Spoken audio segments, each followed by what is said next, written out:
Hey VC, it's Jonathan, your cheap and cheerful record collector. Hope everybody's doing well out there today. Two things I want to talk about before I start showing my records. Got a lot of records to show.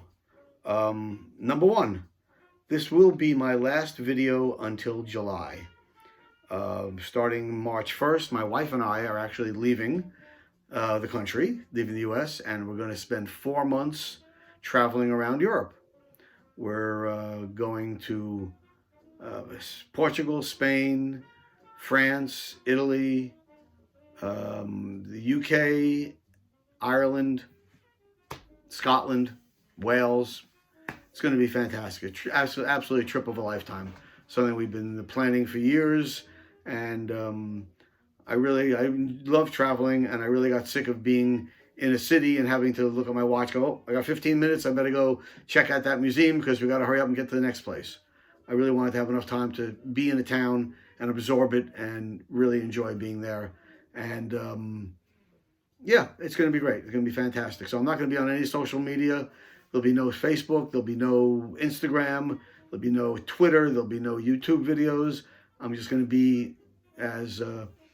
what's his face? Baba Ram Dass used to say, be here now. So I'm going to be there now. I'm not going to be streaming it or dealing with anything else. I'm going to be enjoying what I'm taking my camera and taking a lot of pictures. So when I get back, I'll be showing a lot of pictures and stuff. That's number one. Number two, I've noticed recently, and Brian from Shamrock and Records and I have been talking about this. We both noticed recently there have been a lot of people showing CDs on the vinyl community. And I mean, it's your video, you can do whatever you want, but it is the vinyl community. Maybe you can find something called the CD community and show you CDs on there. But for me, whenever I see someone start showing CDs, I turn the video off and I'm done. I don't care about CDs. I got a bunch. That's fine. I listen to them when I want to, but I don't show them on this channel. This is all, for me, all about vinyl. So I'd like to hear people's thoughts about that. You can... write me on the bottom, make your comments, and let me know if I'm way off base or not. But anyway, I had to get it off my chest. All right, let's get into the music. I've been doing a lot of buying recently. I haven't had a video in a month or so. I went to a local place called Bull Moose Music. And they have records. They have new records, used records, and then they have a whole section of new records on discount. So I guess if they're there for a certain amount of time, haven't sold, they mark them down 25%. If they don't sell, they mark them 50%. If they don't sell further, they sell them 75% off. So I was there a week ago, and I couldn't resist this Furry Lewis, great blues artist. This is in his prime, 1927, 1928 blues guitar player, singer. Record has a little bit of warp to it, but it tracks and plays fine. And it was 50% off, so I really can't complain. But great album on Yazoo Records. Furry Lewis, one of the originators of Delta Blues. Great album. Also, while I was there, this was 75% off. And this is Blue 88's Unreleased Piano Blue Gems, 1938, 1942. Never before heard recordings. Only 2 were previously issued. Excuse me. A couple of these guys I never heard of. I must admit, Curtis Jones I never heard of, and Willie Boodle-It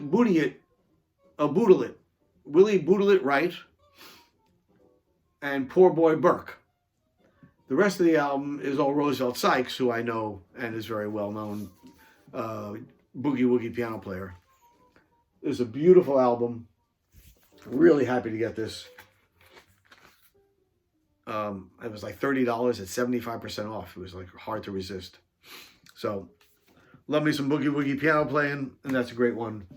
Can't remember where I got this. I think I was with Brian downtown Portland, and we were looking at a record store doing some digging recently, and this popped up, and Los Lobos, La Pistola El Corazon. Fantastic record, much more traditional than a lot of their other stuff, and every song is in Spanish. And as the liner notes say, which I'll do a quick read, after touring as much as we had, It sure was a welcome change sitting around Cesar's house, hanging out old and banging out old tunes on acoustic guitars. The stories and recollections themselves were well worth the time and effort it took getting the songs in shape for the recording. Anyway, this is what came out after all the talking, remembering, and playing. So call some friends, crank up the stereo, and hope you enjoy it as much as we did. And I really did. Great album by Los Lobos. If you know them, this is much more their traditional Spanish language album. Fantastic. Great album. Highly recommended. All right, another weird little story. I was at Goodwill. Saw this record. Again, a blind buy. Never heard of the guy. Knew nothing about it, but I liked the way it looked. His name is David Onley. It's on Rounder Records, so I usually, whenever I see a Rounder record, I immediately check it out. If it's clean and the price is right, I usually buy it. Took it home, played it, and really enjoyed it. Looked him up.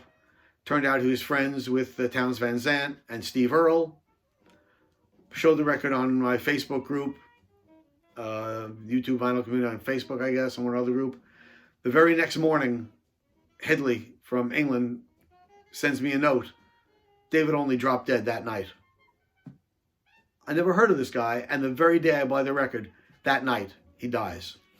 He's my age, about 70, 71 years old, he was. I guess he was playing at a club in Florida, sort of a group where they all sat around in a circle and traded songs. And halfway through the night, he said, I'm not really feeling really well, and sort of stopped playing guitar, put his head down, and died of a heart attack right there on stage. Really happy I got this. Great album. I would definitely recommend anybody, if you find anything by David Onley, jump right on it. Great singer-songwriter. It's just so bizarre that I would buy it, and that the very day he would die. A little freaky. Found this. I've been looking for this for a while. Dwight Yoakam, guitars, Cadillacs, etc., etc. Everybody knows this record. I've been looking. I don't have any Dwight on vinyl. I have some on CD, which I don't show on this channel. This is a 180 gram repress. I got it at a good price. I was really happy for that. Everybody knows this record. Honky Tonk Man, South of Cincinnati, Guitars, Cadillacs, Ring of Fire. Just a great, great album. Real traditional country, which is why I love it. We were up, Brian and I were, we've been digging a lot recently. We were up in Brunswick, Maine the other day in the middle of a snowstorm. And I found this record in the place there. And it's The Animals with Eric Burdon in the beginning. Still sealed. Still has the hype sticker for 59 cents on it. This is on Wand Records. I haven't opened it yet. I'm hoping to get to it this week, maybe today. Love The Animals. I mean, when I was a kid in the mid 60s, I was much more an Animals and Stones fan than a Beatles fan, and Kinks too. So always have a special place in my heart for them. This has the song Bo Diddley, Dimples, Boom Boom, Let It Rock, Gotta Find My Baby, I'm Almost Grown, and Sea Jam Blues with Sonny Boy Williamson playing harmonica. So looking forward to digging into that one soon. While we're up there, I found a couple of jazz albums that I picked up. This is called Interplay. It's with Herb Ellis on guitar, as well as Cal Collins on guitar. Cal Collins is another guitar player. Again, I never heard of him until I found one of his records at Goodwill about a year ago. And just like the way it looks, so I picked it up, and it was great. So when I saw this, I had to, and Herb Ellis, I know, of course. Plays with Ray Brown and Jack Hanna on drums. This was recorded live 1980 at a concert, outdoor show concert in California. Great. I mean, just people will say We're in Love, Limehouse Blues, I've Got It Bad and Ain't That Good. Just great traditional, great guitar playing, beautiful jazz album. Interplay. Another one had Herb Ellis also with it, but this, instead of Cal Collins, he has Freddie Green with him. So this is with Freddie Green, also Ray Brown, Jack Hanna, and piano Ross Tompkins. what can I say about the cover? It's sort of weird. In 1975, they'd be still putting out covers like this, but they did. 1975. This also has It Had to Be You, G Baby Ain't I Good, all the classic, American classic standards, but a great album. I actually like this one a little bit better. Freddie Green, fantastic. Herb Ellis, amazing. Sounds beautiful. Oh, it's on Concord Records. You've seen Concord Records before. Recording, I mean, it's virtually unplayed. As close to mint as I've ever seen. Sounds fantastic on my system. I won a contest recently with the Pretty Green Vinyl guy. And he sent me a gift certificate, and I picked up 2 records. First one I picked up is one I realized I didn't have in my collection, and it sort of completes, except for one, almost completes my collection of Talking Heads albums. And this is Fear of Music. It's a great embossed cover, and it's a UK pressing, 180 gram. And this is one produced by Brian Eno. It has songs Air, Electric Guitar, which is great, Heaven, Life During Wartime, Animals. I mean, it's just a freaking great album. So I'm so glad to have a brand new, beautiful copy in my collection. And it sounds great. The other one I picked up with that gift certificate is a band called H.P. Lovecraft. This was recorded in May 11, 1968. H.P. Lovecraft were like a second-tier psych folk band actually out of Chicago, but moved to San Francisco early on. I happened to have seen them 2 months after this record was recorded. This recorded May 68. I saw them July 68 for my 19th birthday at the Fillmore East in New York City, where they opened up for the Jefferson Airplane. I'm always skeptical of these, just found new live recordings from back in the day. Sometimes they sound horrible. This sounds really good. Highly recommend it. It really sounds exactly like they did when I saw them live. It brought back so many memories, and it's just great. Ever since then, when I saw them there in '68, I bought their other albums, and I have some of their studio albums, but I was so happy to be able to find a live recording from '68 and on Sunday's records. So the quality is going to be good. They're not screwing around on Sundays. So it's really nice recording. And if you don't know H.P. Lovecraft, definitely check them out. I was in Florida a couple of weeks ago, getting out of the Maine winter for a week. And I went digging at a record store there. And I've seen this before and passed on it and decided I finally had to get it. And it's John Cale, Paris, 1919. This is a UK import. I've listened to it twice now. I'm still not sure how I feel about it. There's no lyric sheet with it, and the lyrics are what it's all about. So I downloaded the lyrics and was reading them as the album played. I'm still not sure, but I'm still going to give it another couple of listens. I mean, everyone says it's a classic, it's a gem. We'll see. I'm not saying no, I'm just not sure yet.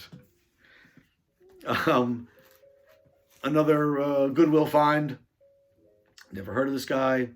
Liked the way it looked. Gave it a shot. Guy's name is Tobias Wood Henderson.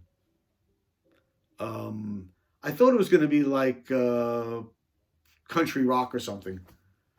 Turns out very soulful album. Very bluesy. Some touches of New Orleans. Turns out he knew Dr. John. There's nothing about who plays on this album, so I don't know if Dr. John's on here or not. Arranged by Harold Batiste Jr., another New Orleans session man. This was great. I mean, I really, really enjoyed this album. Looked him up. Turned out that the only album he ever did, he had a dispute with the record company, supposedly never got paid, and moved to Texas or Oklahoma and worked in the oil industry, oil rigs, and continued to play music on the weekends. But the only album he ever put out, and I was just really impressed. To me, it sounded a little bit like David Clayton Thomas, but with a little more oomph to it, not as wussy. So I really enjoyed that album a lot. Another one I picked up at Goodwill. I'll find it. I'll get to it. The other one I picked up at Goodwill. Lee Michaels. Again, a name I knew, but I didn't really know the record all that much. Cleaned it up. Played great. Another Blue Eyes Soul album. Actually, only 2 people on the album. He just sings vocal, plays the keyboards. He does a Hammond B3 organ and piano, and plays bass. And Lee Michaels, Bartholomew Smith Frost, who they call Frosty, played the drums and percussion. And I'll read a quick thing here. It said, Michaels and Frosty entered the recording studio at 5 p.m., June 2nd, 1969. 6 hours and 45 minutes later, at 11:45 p.m. of that same day, both performers, with the aid of producer Larry Marks, had completed Lee's 3rd album for A&M Records, recorded live in the studio. They don't do that anymore. 6 hours, 45 minutes, bang the whole album out. It's great. Enjoy side 2 a little more. Side 1 is a long medley of songs, 20 minutes, long drum solo in the middle, which sort of got a little bit enough already. Side 2 is fantastic. And great album from 1969, Lee Michaels. Again, when I was up in Brunswick with Brian the other day in the middle of the snowstorm, this one popped up, and I don't have it, and I don't know that much about it. He really enjoys it and gave it a lot of praise. It's MarkKnopfler, and it's music from this movie Cale, the film Cale, who I know nothing about, recorded 1958, February, March, 1984, 1984. All compositions by MarkKnopfler. I haven't had a chance to listen to it yet, but I'm really looking forward to digging into this one. What can I say? MarkKnopfler, great guitar player. How bad could it be? Looking forward to it. Also recently picked up a Richard Thompson album.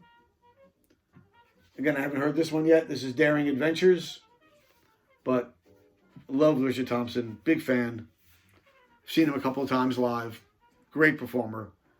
Great singer-songwriter. So, looking forward to digging into this one. So the year on this is 86. This one has a special place for me.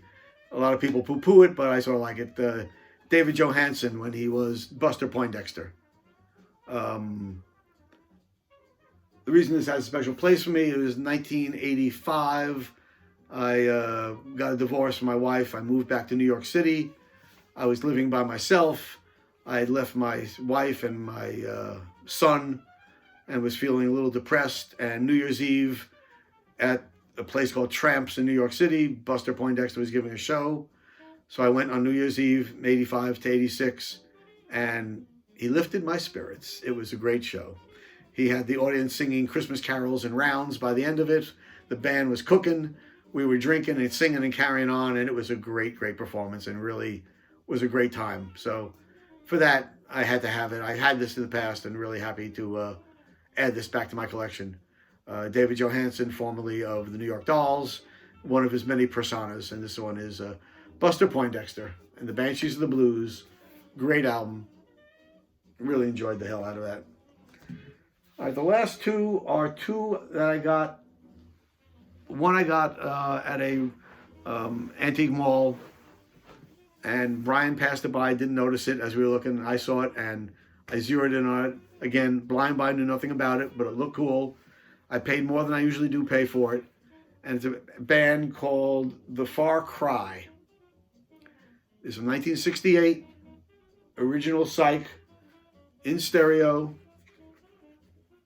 On the Vanguard label.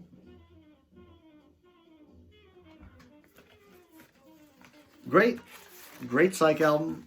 I paid more than I normally do, but it's worth more than I normally have, but most of my records.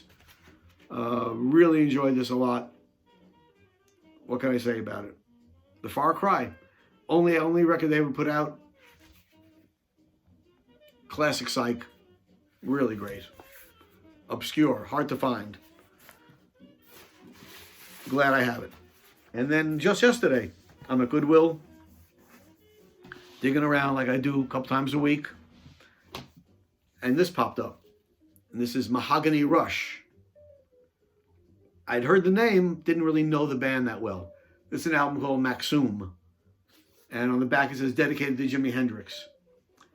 To me, this sounds like a newly discovered Jimi Hendrix album. The guy plays like Jimi. He has Jimmy's inflection, the way he sings. Frank Marino on guitar and vocals. This is 1973. Originally released in 73. This is 74 reissue. In decent condition on 20th Century Records. But man, you put this on and you didn't know it, and you close your eyes, you would think you listen to Jimi Hendrix. This is one of my favorite new albums. This is just great. Listen to it once, I'm going to spin it a couple more times easily before I file it away. Real happy with this one. I know they're a Canadian band. They put out a bunch of different albums. Then I think eventually became Frank Marino and Mahogany Rush, and then just Frank Marino. But this album, fantastic.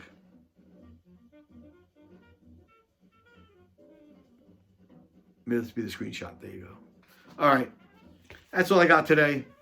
I think that's enough. So, like I said, I'll be seeing everybody back here in July. I want to thank all my new subscribers. I've been pushing 700, which I just can't believe, 690 yesterday. I can't believe I have that many subscribers. So I appreciate people taking the time out of their day to watch my little videos. I hope everybody has a great next couple of months. I know I'm going to have a great couple of months. And we'll see you back here in July. And until then, peace.